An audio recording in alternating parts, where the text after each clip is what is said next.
राम राम शेतकरी मित्रांनो, पाहुयात सोलापूर, मुंबई तसेच बाहेर राज्यातील बेंगलोर व इंदोर मंडी येथील आजचे म्हणजे दिनांक 8 जून 2024चे कांदा बाजार भाव.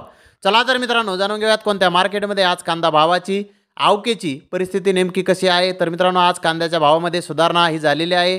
तर पाहुयात किती भाव आज निघालेले आहेत. तर सुरुवात करूयात मुंबई येथून. मुंबई येथे आज 119 कांदा गाड्यांची आवक आली होती.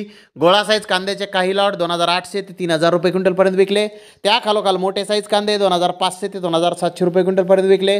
सरासरी कांदे 2200 ते 2400 रुपये क्विंटलपर्यंत विकले. गोल्टा 2000 ते 2300 रुपये क्विंटलपर्यंत विकला.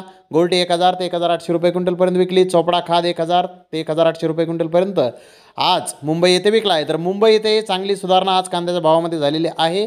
तर सोलापूर येथे आज 115 कांदा गाड्यांची आवक आली होती. गोळा साईज कांद्याचे काही लॉट 3300 ते 3500 रुपये क्विंटलपर्यंत विकले. त्या खालोखाल मोठे साईज कांदे 3000 रुपयापासून 3200 रुपये क्विंटलपर्यंत विकले. मुक्कल साईज कांदे 2700 ते 2900 रुपये क्विंटलपर्यंत विकले. मीडियम कांदा 2400 ते 2600 रुपये क्विंटलपर्यंत विकला. गोल्टा 2200 ते 2300 रुपये क्विंटलपर्यंत विकला. गोल्टी 1900 ते 2100 रुपये क्विंटलपर्यंत आज सोलापूर येथे विकले आहे. तर सोलापूर येथे कांद्याच्या भावामध्ये चांगली सुधारणा आज झालेली आहे. तर बेंगलोर येथे टोटल 27256 कांदा गोण्यांची आवक आज झाली होती.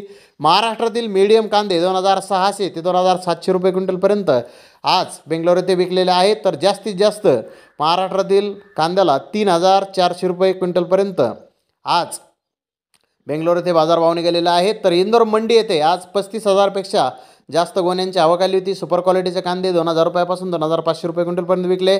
ॲव्हरेज कांदे 1500 ते 1900 रुपये क्विंटलपर्यंत विकले. गोल्टा 1500 ते 2000 रुपये क्विंटलपर्यंत विकला. गोल्टी 800 ते 1400 रुपये क्विंटलपर्यंत विकली.